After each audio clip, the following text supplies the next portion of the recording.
I'm Annette Young and welcome to the 51%, a show about women reshaping our world.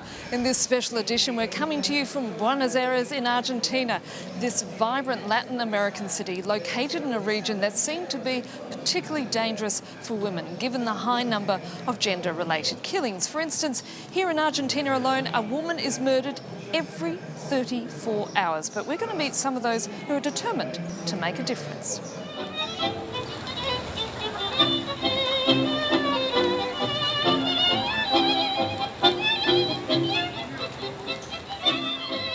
This is probably the most iconic image one has of Buenos Aires. That, of course, being the tango dance, which represents the passionate relationship between a man and a woman. But there's a dark side to the male-female dynamic in this part of the world, with Latin America being home to 14 out of the 25 most dangerous countries for women.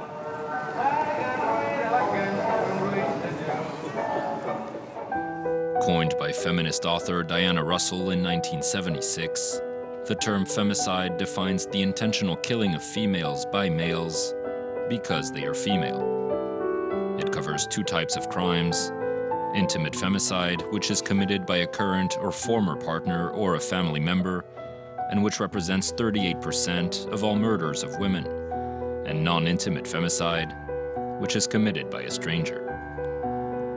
Latin America, and in particular Central America, have the highest femicide rates in the world.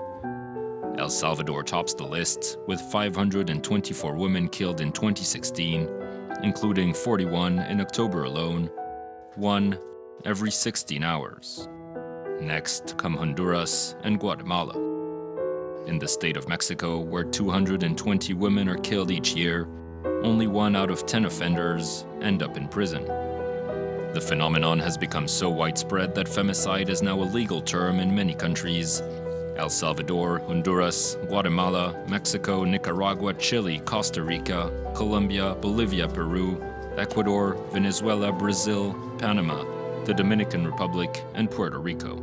In Argentina, femicide is considered an aggravated form of homicide since 2012 and is punished by life in prison.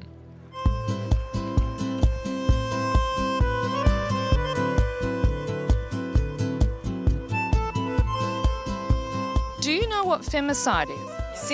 Yes, femicide is the act of killing a woman because she's a woman. Yes, Latin America is more dangerous than other countries because of machismo. It's caused by violence coming from men who think they're superior, or I don't even know what they're thinking. I think this is a problem the whole region has to solve.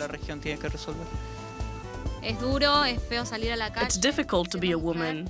The streets are not safe for women, and even less for a child who has to grow up in such a macho society, which does not value women as they should be. I totally agree. The mentality needs to evolve, but it will take time. But I hope it will change soon for the well-being of women and everyone.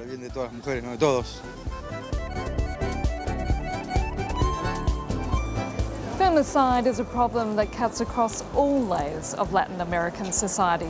We now are going to head to Mexico, in particular the southeastern state of Puebla, where the recent brutal murder of a young female student by a taxi driver became a national tragedy.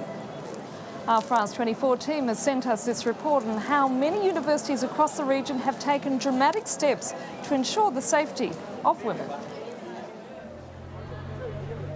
All these young people have gotten on their bikes for a dark journey. They're riding through the streets of Puebla to the places where women were last seen before being murdered. The bar where Mara Castillo took a taxi before being killed by her driver. The intersection where Mariana was assaulted and shot. I'm happy to see how many people have come together today, but I am also angry that we are all here because so many femicides have happened. Everyone here is outraged over an alarming trend. In 2015, there were 58 femicides in the state. In 2016, 85. And so far this year, there are already 94 cases. So this university is taking action. This is a violence meter. It's a learning tool, like a ruler, to explain levels of violence using real-life examples. It starts with things like jokes or insults and ends with a murder of a woman. Ana Yetzi runs the Center for Gender Studies at the upscale Ibero University in Puebla. It was an idyllic, calm setting for simply grading exams until last March, when Minerva, a student of hers, was stabbed to death by her boyfriend. It was really tough. Not only was she a law student here, but her boyfriend was as well. Their classmates suddenly saw that violence meter in a different light and had to face their own experience with it. I think a majority of people, including me, have probably reached a 6 or 7. That means to blame or to discredit a woman. In my case, it has reached an 18 or 19, pushing, pulling, scratching and pinching. I'm surprised I wasn't able to realize the level of violence I'd experienced. It was really serious.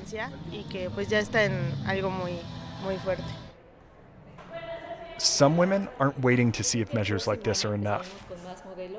A design student at Ibero has taken a more combative approach. Pepper spray hidden in the heels of these shoes.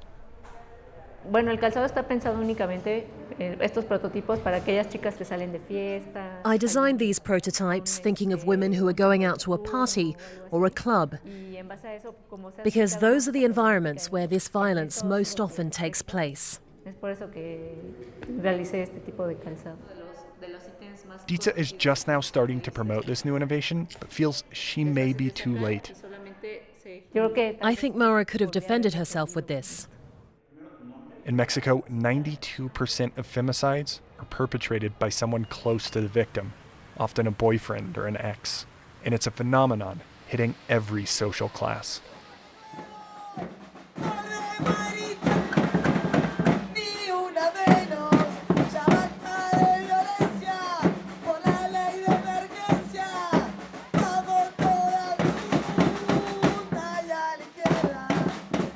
In 2015, a group of women here in Buenos Aires decided enough was enough. They created the movement Ni Una Menos, or Not One Less in English. It's a campaign directed to end violence towards women. It's become so successful, there are now chapters scattered right across Latin America. Earlier, I went to speak to one of its founding members, local journalist Una Menos.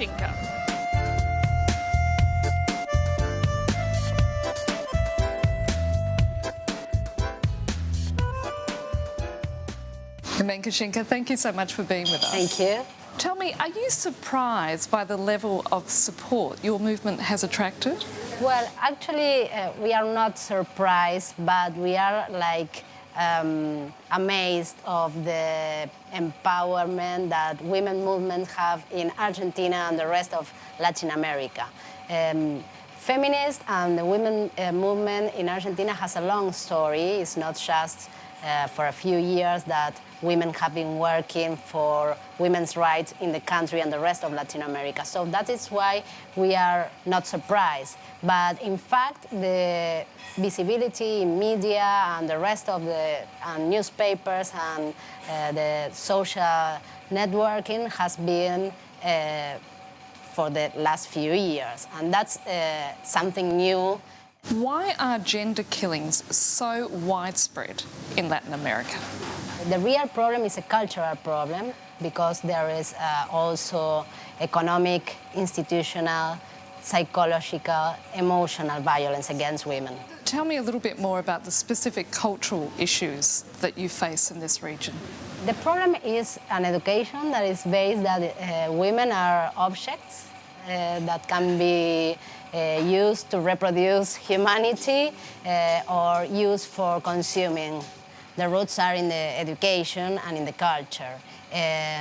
But the problem is an everyday problem in our own homes, on the streets, when a man feels that he has the right to say anything to a woman on the street, it's an expression of violence against women. It's an expression of gender violence in a more symbolic way.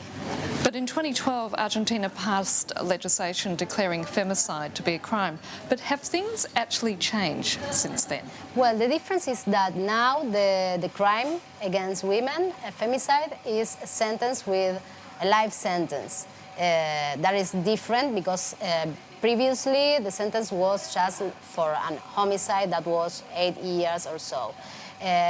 But in fact, there's no difference in the reduction of the crime in Argentina. We are talking about the same amount of women being killed every day, and the roots, the educational roots, have not changed a lot. Which is leading me to my final question, Jimena.